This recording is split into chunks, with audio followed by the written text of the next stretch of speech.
नमस्कार, मी शामराव मोकाशी, अध्यक्ष राजाराम बापू पाटील रिक्षा संघटना। आणि आता रिक्षांचा मुक्त संचार हा मुंबई महानगर क्षेत्रातील 1025 गावातील रिक्षा कुठल्याही महापालिकेच्या हद्दीत मीटरनं प्रवास करणार आहेत। प्रत्येकानं मीटर आपापली चालू करा। आता विरार RTOमधून तर आता लवकरच वसई विरार नगरपालिकेच्या हद्दीत असणाऱ्या रिक्षा त्यांना मुक्त संचाराचं परवानगीपत्र दिलं जाणार आहे। म्हणजे वसई विरारच्या रिक्षाने ते परवानगीपत्र घेतलं, गाडीत ठेवायचं आहे। म्हणजे त्यांची वसई विरार नगरपालिकेची हद्द सोडून ते मीरा भाईंदर महापालिकेच्या हद्दीत मीटरनं व्यवसाय करणार, मुंबईत करणार, ठाण्यात करणार, कल्याणला करणार, असे जवळजवळ 1025 गावं असतात आणि 14 नगरपालिकांचं हे महापालिका क्षेत्र आहे। ते MMRT रिजनमधलं रिक्षांना मिळणार आहे। आणि रिक्षाने मात्र वसई विरार, आता मुंबईतल्या रिक्षांना तर मुंबईतले RTOवाले ते देतातच, मुंबईतले रिक्षावाले घेतात, कुठेही जातात। जेवढं लिहिलं आहे त्याच्यात तुम्हाला मीटरनं व्यवसाय करायचा आहे।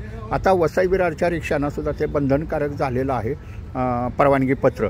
म्हणजे ते फक्त परवानगीपत्र वसई विरार RTOमधून जे मिळेल ते वसई विरार महानगरपालिका हद्दीतील ज्या रिक्षांचे पत्ते आहेत, परवानाधारक तिथं राहतात, त्यांनाच ते मिळणार आहेत। म्हणजे एक 37 गावं येतात वसई विरार महापालिका वगळून आजूबाजूची, म्हणजे आरनाळा, आकटन वगैरे ही गावं आहेत, तिथल्या रिक्षांना मिळणार आहेत। म्हणजे ह्या रिक्षा बिनधास्तपणे मीटरनं प्रवासी वाहतूक करणार आहेत। म्हणजे ते डायरेक्ट थेट तुम्हाला आता वसई विरारच्या जनतेला सुद्धा थेट सेवा रिक्षांची घालणार आहे। म्हणजे ही वसई विरार रिक्षांची थेट मुंबई सेवा चालू होणार, कल्याण सेवा चालू होणार, कर्जत खोपोलीपर्यंत जाणार, पण त्या मीटरनं जाणार।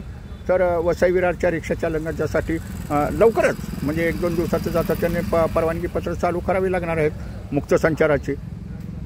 हे मात्र लक्षात ठेवायचं आहे आणि प्रत्येकानं ते परवानगीपत्र घ्या वसई विरारच्या रिक्षा चालकांनी।